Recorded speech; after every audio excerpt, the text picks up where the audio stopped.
podcast is part of the Sports Social Podcast Network.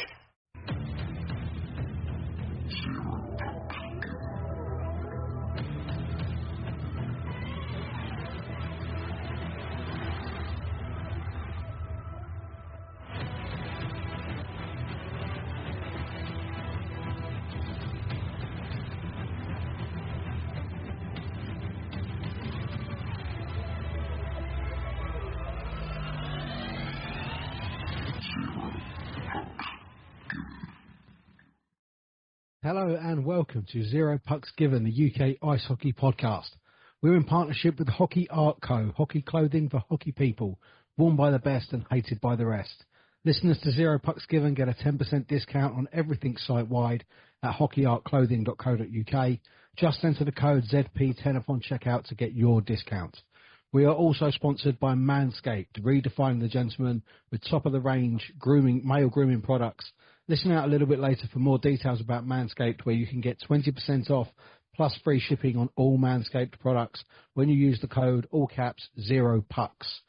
We are now also on the Sports Social Podcast Network. You can find all the episodes as well as a wealth of sporting podcasts from different sports from around the world on their website.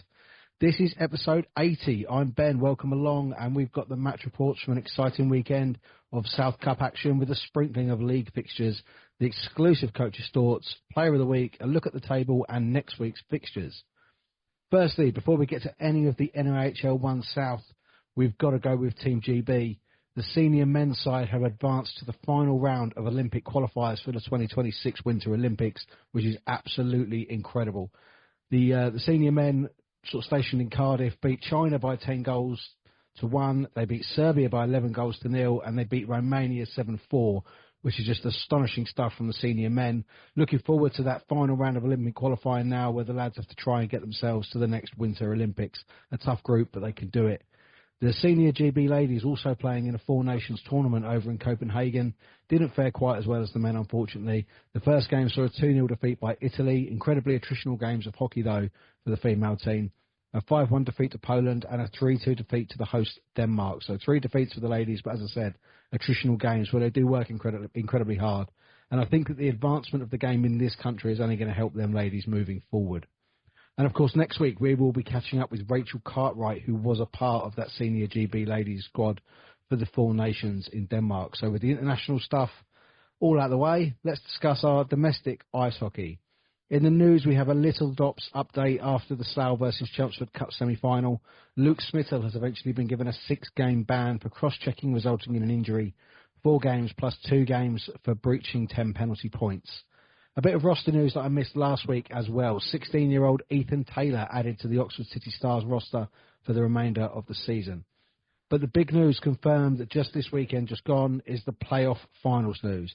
After the completion of the quarter-finals over the Easter weekend, the 4 winning teams from the Britton division will join the 4 winning teams from the Wilkinson division for a dual league finals weekend at Alexandra Palace. England Ice Hockey have faced a lot of kickback regarding this decision, mostly about the venue rather than having both league finals together. Just playing devil's advocate, on that weekend, I'm not sure anywhere else is available. The National League playoff groups will be in full swing, so that takes Milton Keynes off the table. So then you're looking at the other venues in the Britton and the Wilkinson divisions. So that really only leaves 2 venues big enough to host the finals weekend, which is Ali Pally and possibly Cardiff, but that's a lot of travelling for everyone. Now, there's no doubt there's going to be an absolute rush for tickets. As you'll know, that Ali Pally hosted the Wilkinson finals on their own last year, and it was a complete sellout. I think it's around a 1,200 capacity, so 8 teams is 150 tickets per team, possibly down to 145 to count for event staff and media and the likes. Of course, the price is yet to be revealed, considering last season's Britain finals were priced at £25 adult, $18.75 seniors and $12.50 for children. I can see there being a small rise. Would like to see a family ticket option as well. And with only 1 block of seating, will the seats be more expensive than the stand-in? We all need to know. Will they get a big sponsor on board and maybe put some temporary seating in? All that remains to be seen, and time will tell, obviously. My opinion is, well, look, it's not ideal, but something needed to change because the Britain finals at Milton Keynes have been a bit embarrassing in years gone by. less than a quarter full. It's not a good look for the league. And whilst I'm sure the clubs appreciate that the fans do travel to these showpiece weekends because it's normally a big outlay on tickets, travel and accommodation, etc., as hockey fans, we're aware that stuff like this happens every year. So we sort of plan for it. Unfortunately, the governing bodies that organise it all are not going to please everybody all of the time. My one hope after all of this is that they are able to stream the weekend online for those that aren't able to make it. And as a side note, I'd love to have a go at the commentary if there was a chance as well. I will be joining the lads at 4,000 and counting later this week, so I'm sure this will be the bone of contention that we do talk about. So let me know on the socials your thoughts regarding the playoff weekends, the DOPS, or any other issues that will raise opinions. So, right, let's get down to the games from the weekend. A full programme Saturday, 3 games Sunday, and let's get started at the Sapphire where the Devils visited the Bucks.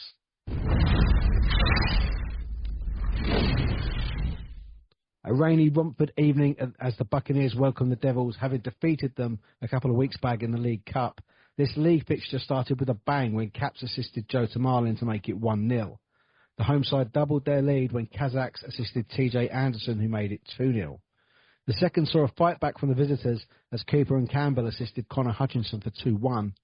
After Forsyth took a slashing penalty, the Devils found themselves pulling the game level when Pitts and Murray assisted Liam Coleman to make it 2-2, short-handed goal. Into the third, and after both sides took some penalties, it was the home side that eventually broke the deadlock as Hill and Pascali assisted TJ Anderson for his second goal, making it 3-2 to the Buccaneers. And what an incredible result that is for Jason Buckman's boys. Ryan Sutton and Sonny Phillips take the man of the match honours, and after the game, Alex Murray gave his thoughts to ZPG. Looking into this weekend, we had a single fixture away to Romford on the Saturday, which is a little bit weird to be playing away from home on a Saturday. But that said, we were up there a little bit short-handed because our Div 2 team had a game and our 18s because for some strange reason, the IHA want to put in all these games on the same day.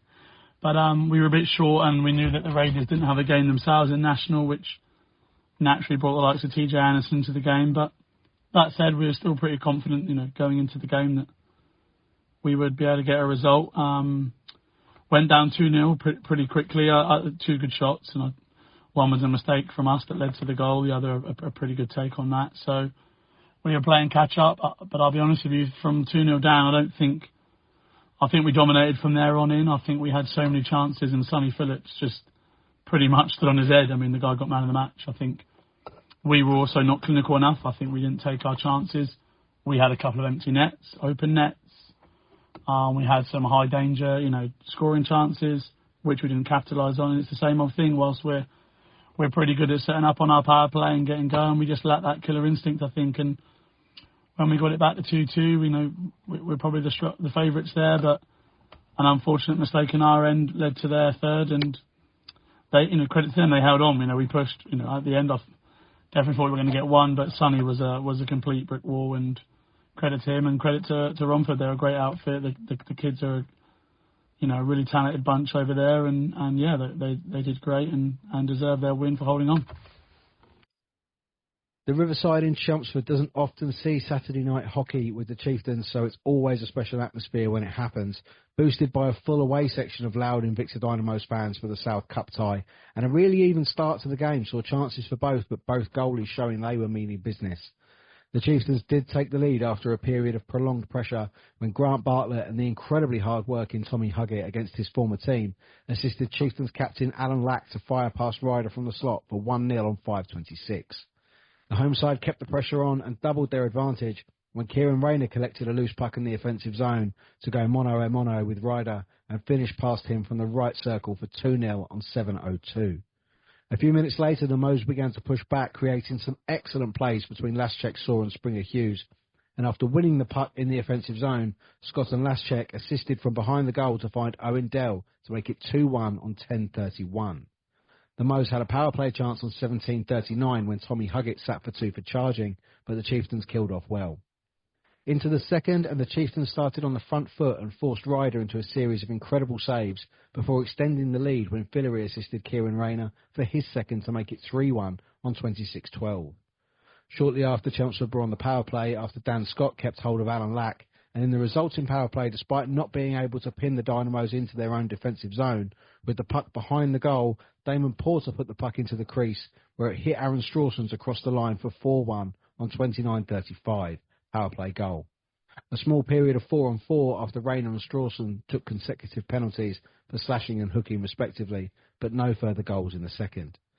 Into the third, and the Chieftains pushed further ahead when Porter took the puck over the blue line and fed Grant Bartlett in the high slot for a neat finish for 5-1 on 41:33. And a couple of minutes later, he was at it again when Alan Lack's hard work in the offensive zone gave Grant Bartlett the chance for his second, to which he duly obliged, making it 6-1 on 43:52. A change in net for the Dynamos as Matt Friend comes in for Owen Ryder, before an unfortunate injury as James Laming collides with the glass next to the Chieftains bench. Both physios on as James left the ice, wishing him a speedy recovery. The Moes pushed forward with some nice plays that they had been putting together all night and clanged the iron once or twice, but got past Lauday for a second time when Soren Laschek assisted Ruskin Springer Hughes for a nice finish, making it 6-2 on 50:11. The Moes nearly pulled another back when another neat move saw Stano Laschek sweep the puck goalwards on the turn, but off the post. Straight up the other end for the Chieftains to extend their lead again, where Maltsev Fillery assisted Kieran Rayner to finish neatly for his hat-trick on 53:33. A minute later, and Grant Bartlett joined in on the hat-trick action when Lack and King laid on the assists to make it 8-2 on 54:47. As the game was winding to a close, Lack and Laschek had a disagreement right in front of the benches, seeing both sit for 5, Laschek the additional 2. As we finished the game 5-on-4, but no further goals. 8-2 it finished. Some silliness in the handshakes, seemingly between Lillis and Bartlett. Not entirely fully sure what went on there, but all handbags in the end. Man of the match performances from Owen Dale and Kieran Rayner as the South Cup continues for both sides tomorrow, as Chelmsford head to Oxford and Invicta host the Redhawks.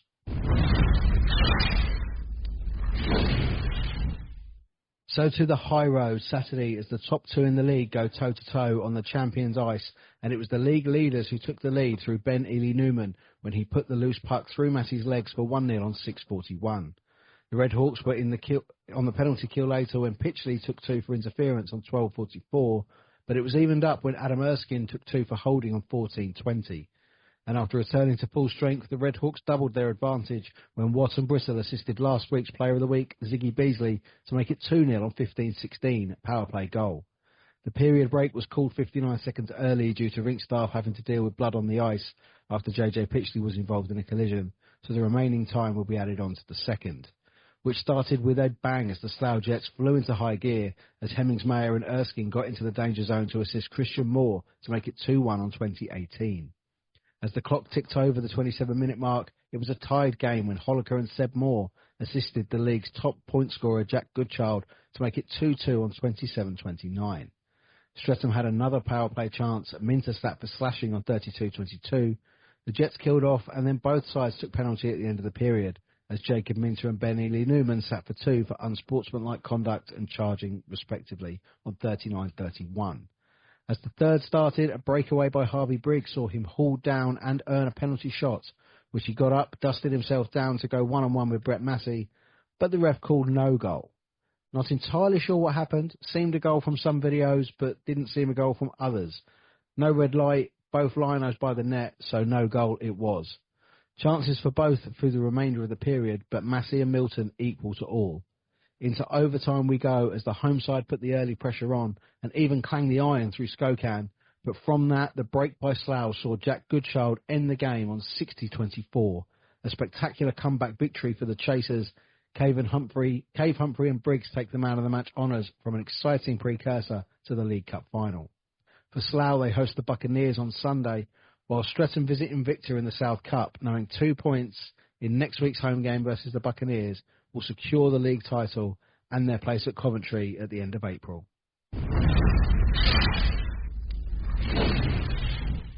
The final game of Saturday night saw the City Stars travel to the Thunderdome, looking to avenge the defeat that Milton Keynes handed out on their last visit to Oxford. And a pretty decent crowd assembled at Planet Ice MK, but it was Oxford that broke the deadlock when young Ethan Taylor netted, assisted by Pentecost and Nethercell, for 1-0 on 6:35. Chances at both ends, but Norton and Miller coming out on top. Stars had a power play chance towards the end of the period when 7-foot George Howell got 2 for slashing, but they were unable to extend their lead. Into the second, and the Stars did manage to double their advantage when Watchorn assisted Matt Lauday, who slipped past Norton at the second attempt for 2-0 on 24:53.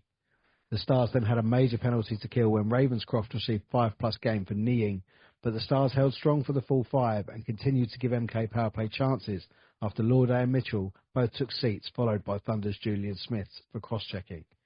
Into the third, and more chances coming for the Stars, who eventually added to their total when Nethersell assisted Dylan Hullaby, extending his lead atop the City Stars point-scoring charts, making it 3-0.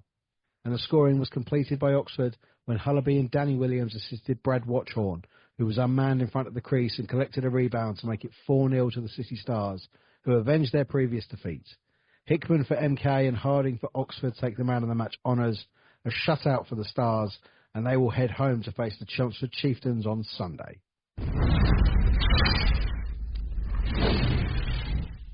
Oxpens Road for a Sunday night game in the South Cup. Fantastic pre-sales for the Stars and Kids for a Quid meant a rammed barn as the Chieftains were in town. Led out by Dominic Ray, the Stars by Ross Miller, and with only 4 D-men, but the short-benched hosts made a fantastic start. After the visitors dinged the iron early, Williams and Lauday assisted Theo Bondock to make it 1-0 on 5:20. A few minutes later, the home side doubled their advantage, and it was a familiar face to Chelmsford fans as Mitchell assisted James Pentecost for 2-0 on 12:42. On 15:25, Dan Hitchings took a 2-minute slashing penalty, and on the resulting power play, Watchorn and Hullaby assisted that man again, James Pentecost, who slotted home for 3-0 to Oxford on 15:49, power play goal. Lewis Clifford called time-out to rally his troops that seemed unable to recreate Saturday night's form, and his words hit home to good effect as the Chieftains pulled a goal back when Reed and Lack assisted Grant Bartlett for 3-1 on 16:34. Into the second, and Chelmsford reignited the flame from the end of the first and made it a 1-goal game when Huggett and Lack assisted Grant Bartlett for his second on 21:16.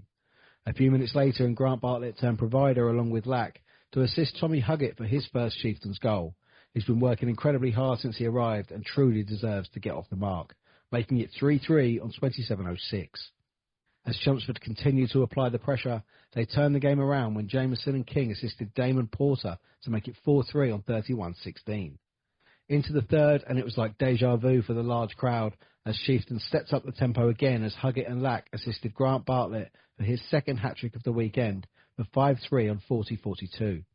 On 48:45, the visitors had a power play chance when Mitchell sat for tripping, and in the 5-on-4, Chieftains pulled further away when Barnes-Garner and Bartlett assisted Lee Jameson for 6-3 on 50:26, power play goal. The home side's misery was compounded from the restart when Reed and Rolfe assisted Sasha Maltsev to make it 7-3 on 51:49. As the game was heading towards the final buzzer, Chelmsford would be on the penalty kill for the final 70 seconds after Ben Russell sat for 2 for slashing, but no further goals. Man of the match beers to Pentecost and Lack, a 4-point weekend for the Chieftains in the South Cup, which is shaping up to be a fiercely contested tournament.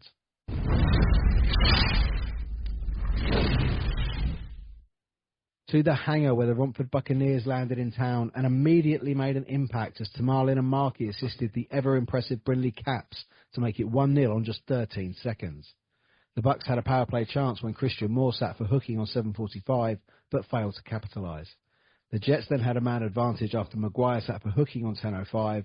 The Buccaneers killed off that penalty before giving the home side another power play chance when Taylor sat for 2 for tripping on 12:54. And while Slough attempted to pin their opponents in, Brindley Caps broke away unassisted and scored for 2-0 on 13:42, short-handed goal. The Jets pulled themselves back into the game when Christian Moore and Erskine assisted Ollie Hemmings-Mayer for 2-1 on 16:24. Shortly after that, Caps sat for 2 for tripping on 17:29.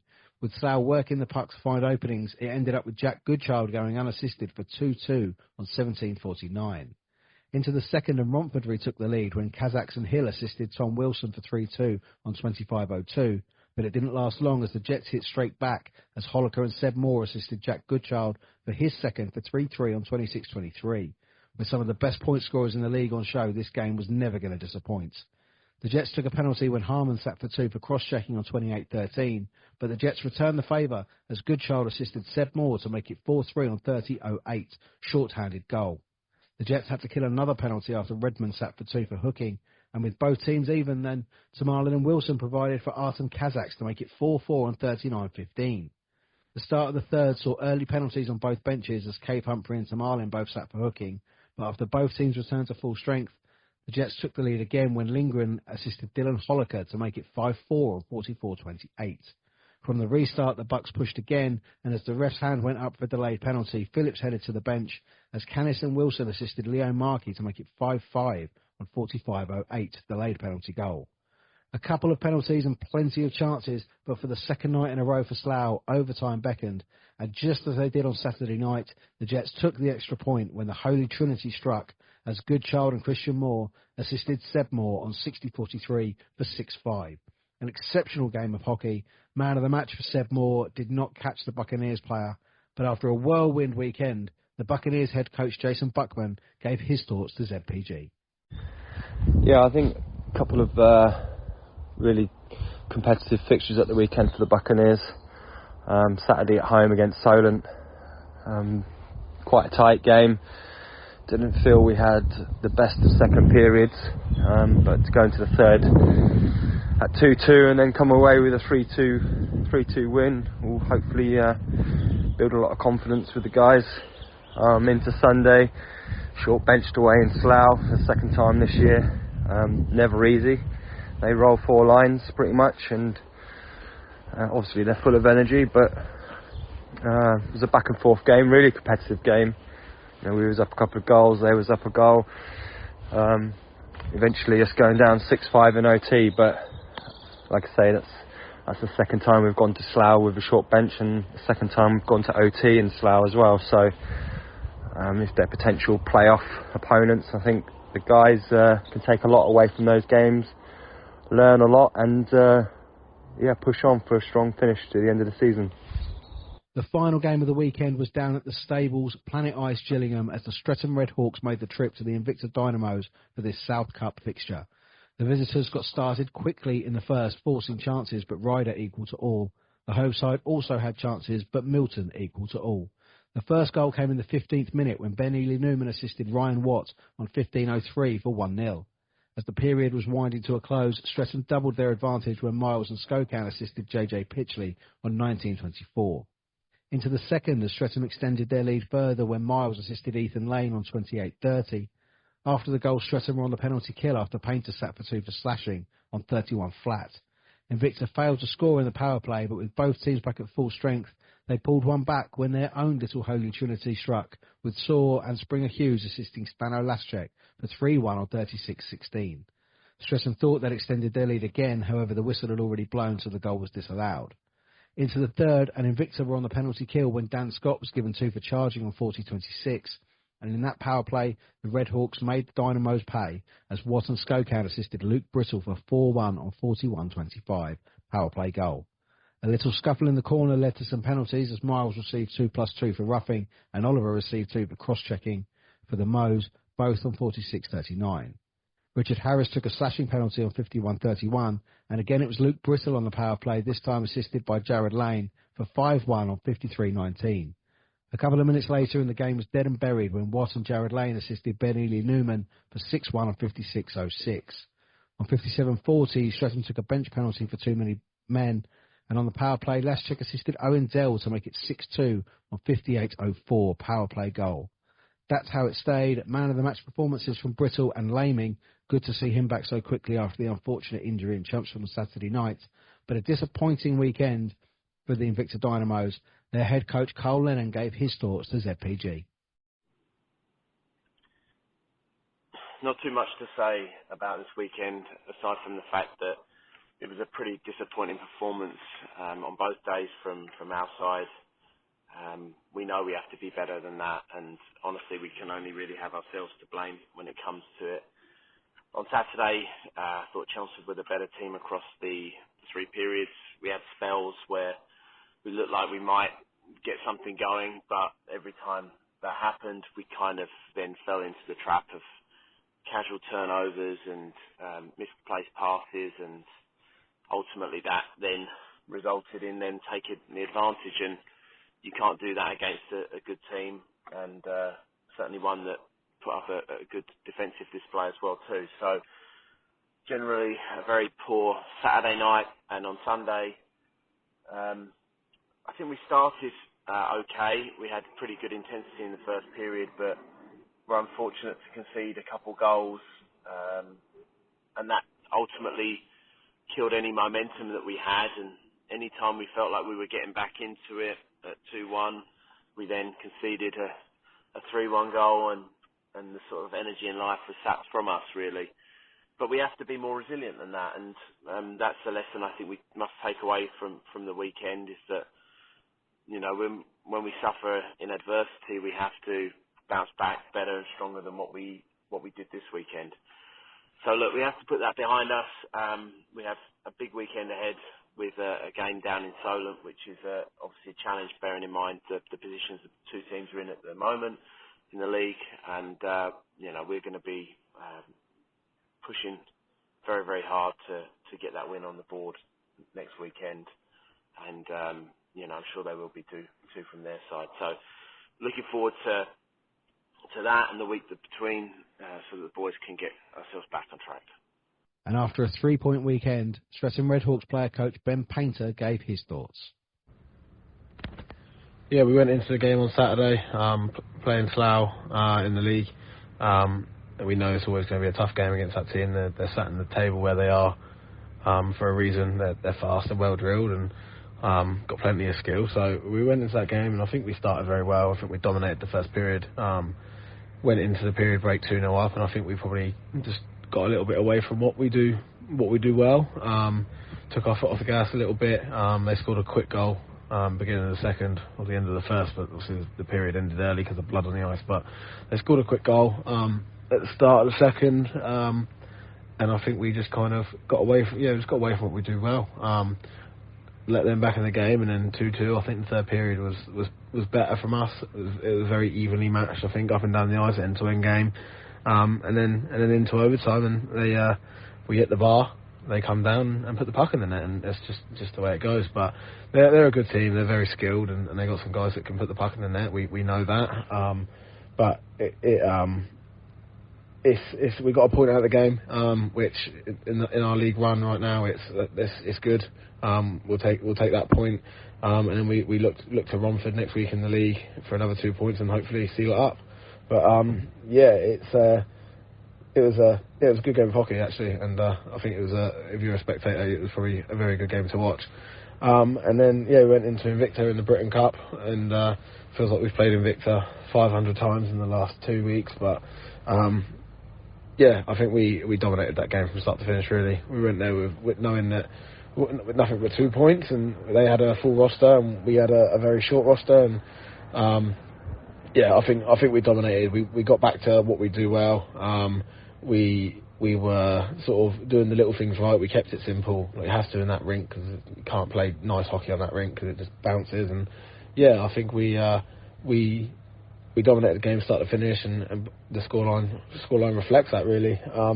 I mean, the boys have been really digging deep lately. We've currently got 8 guys that are unavailable due to suspension or injuries, and the boys that are playing are logging some really big minutes and digging deep. And it's take my hats off to the lads. They keep pushing, and we've got trophies on our mind, and we just keep going week by week, game by game.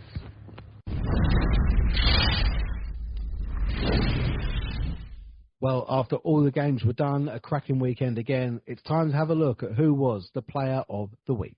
Hi, it's Justin Wong, Kenny Wu from the Muddy Ducks, presenting Zero Pucks Given Britton Division Player of the Week. Player of the week this week then, after a cracking 4-point weekend, scoring a hat-trick and getting an assist on both nights. This talismanic forward who pulled Chelmsford back from a 3-0 shocker in Oxford to get the win. This week's player of the week is Chelmsford Chieftains' Grant Bartlett.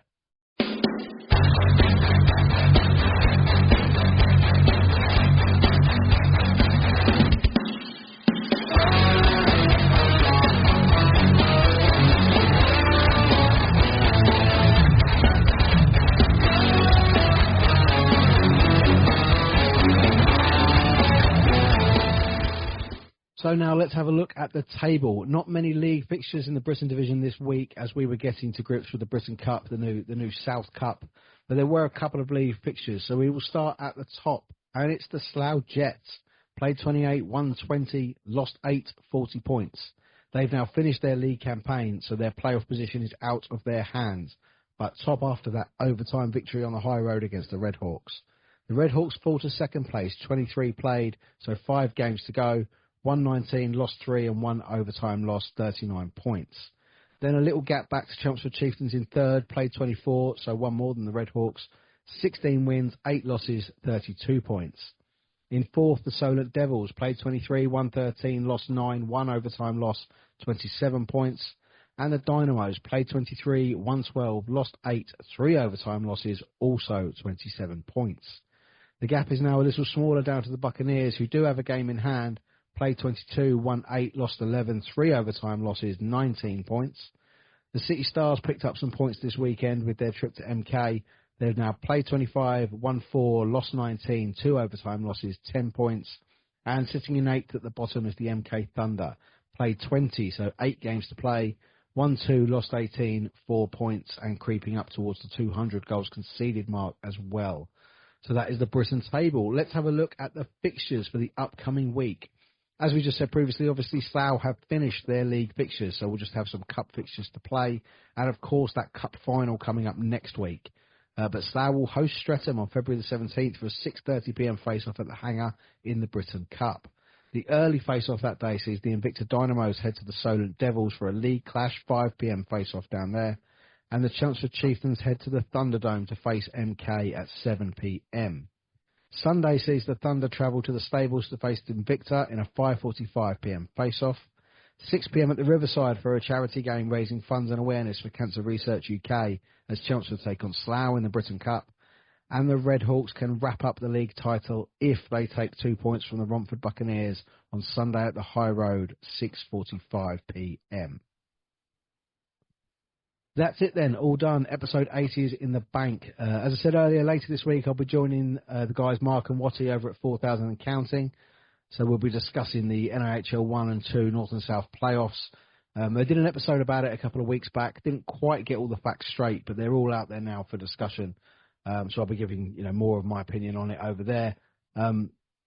Sort of not really always playing devil's advocate, but just getting my point across then, and I'll just try and enjoy the weekend if I get to go. So really looking forward to joining Mark and Watty. Nicky appeared on Zero Pucks, I think it was back episode 19 back in the day.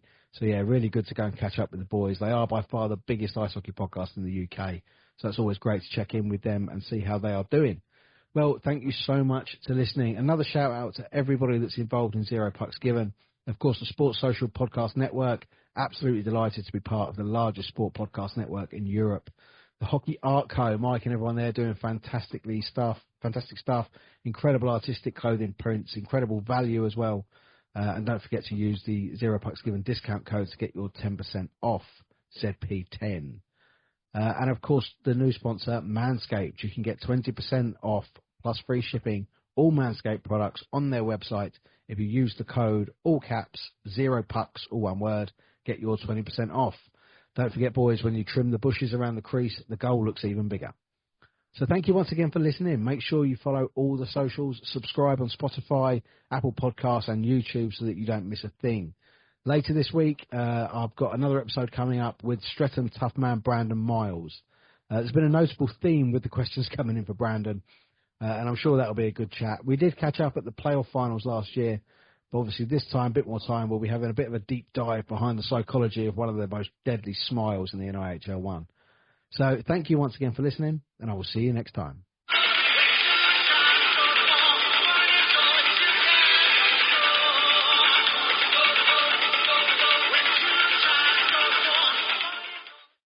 Sports Social Podcast Network.